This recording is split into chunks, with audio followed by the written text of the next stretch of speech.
जय हिंद विद्यार्थी मित्रांनो, नवीन पोलीस भरती 2024-25 लवकरच सुरुवात होणार आहे आणि त्याबद्दलच एक अपडेट घेऊन आलेला विद्यार्थी मित्रांनो, खूप आनंदाची बातमी आहे। स्वतः अपर पोलीस महासंचालक साहेबांनी सांगितलेलं आहे। पहा, नवीन पोलीस भरतीसाठी निश्चित पदसंख्या एप्रिल अखेर ठरणार। ठीक आहे, जे काही जागा काढायच्या आहे, ज्या किती असणार काय असणार आहे त्याबद्दल स्वतः अपर पोलीस महासंचालकांनी सांगितलेलं आहे। बघा, अपर पोलीस महासंचालक पुढे बघा काय म्हटलेलं आहे त्यांनी।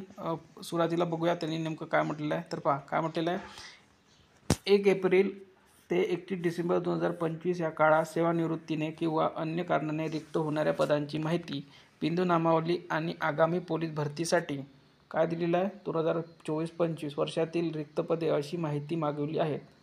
पावसाळ्यानंतर होणाऱ्या नवीन पोलीस भरतीसाठी नेमकी किती पदे असतील याची संख्या एप्रिल अखेर निश्चित होईल। त्यानुसार सप्टेंबरपासून भरतीला सुरुवात करण्याचे नियोजन आहे। राजकुमार भटकर, अपर पोलीस महासंचालक, प्रशिक्षण व खास पथके, तर साहेबांनी सांगितलेलं आहे। पुढे बघा काय म्हटलेलं आहे, संपूर्ण माहिती आपण घेऊया। तर बघा, महाराष्ट्र राज्यासमोर वाढती लोकसंख्या आणि गुन्हेगारी यांचे आव्हान पेलण्यासाठी पोलीस दलाचे मनुष्यबळ पुरेसे ठेवणे आवश्यक आहे। तथापि प्रत्यक्षात मनुष्यबळाची कमतरता जाणवत असून नवीन पोलीस ठाण्याची निर्मिती किंवा विस्तार देखील अपेक्षित गतीने होत नसल्याचे चित्र आहे। बघा, होत नसल्याचे म्हटलेलं आहे। या आव्हानाला प्रतिसाद म्हणून राज्य सरकार वेळोवेळी पोलीस भरती प्रक्रिया राबवत असते। याचाच एक भाग म्हणून 2024-25 या वर्षातील संभाव्य रिक्त जागा भरण्यासाठी सुमारे 10,000 पोलिसांची भरती प्रक्रिया सप्टेंबर महिन्यात सुरू करण्याचे नियोजन असल्याची बातमी काही काळापूर्वी समोर आली होती। या नियोजनाअंतर्गत अर्ज प्रक्रियेत सुसूत्रता आणण्यासाठी एका पदासाठी एकाच घटकात अर्ज करण्याचे बंधन घालण्याचा विचारही दिसतो। या नियोजनासाठी अपर पोलीस महासंचालक स्तरावर पोलीस अधीक्षक आणि आयुक्तांसोबत नुकत्याच बैठका पार पडल्या आहेत।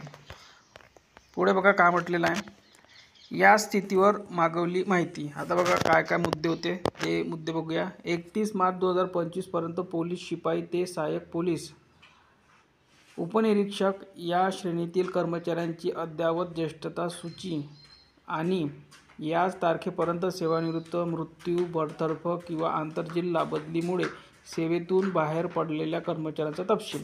दुसरा पॉईंट बघा काय मागितलेलं होतं, सहाय्यक पोलीस उपनिरीक्षक व हवालदार या पदांवर कर्मचाऱ्यांना बढती दिल्यानंतर 31 मार्च 2025 रोजी उपलब्ध, हजर आणि रिक्त असलेल्या पदांची सद्यस्थिती। 1 जानेवारी 2025 ते 31 मार्च 2025 या कालावधीत पोलीस शिपाई, चालक आणि बॅन्डसम या संवर्गातील निव्वळ रिक्त जागांची संख्या, आंतरजिल्हा किंवा गट बदलीमुळे होणारी तात्पुरती कर्मचारी आवक जावक वगळून प्रतिनियुक्ती तत्त्वावर भरलेल्या पदांबाबत स्पष्टता। ती पदे मूळ आस्थापनेवर रिक्त म्हणून गणली गेली आहे का याचा तपशील सुद्धा घेतलेला आहे।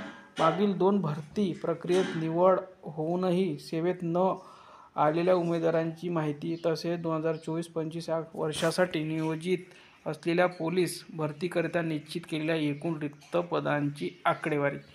ठीक आहे, तर विद्यार्थी मित्रांनो, लवकरच आपल्याला जाहिरात पाहायला मिळणार आहे। तर विद्यार्थी मित्रांनो, आपल्याला एकच काम आहे की ग्राउंड आपलं कसं 43+ होईल आणि लेखी कशी 90+ होईल। हा जो आकडा जो पार करेल तो नक्कीच पोलीस होईल। तर या व्हिडिओमध्ये इथपर्यंतच, धन्यवाद।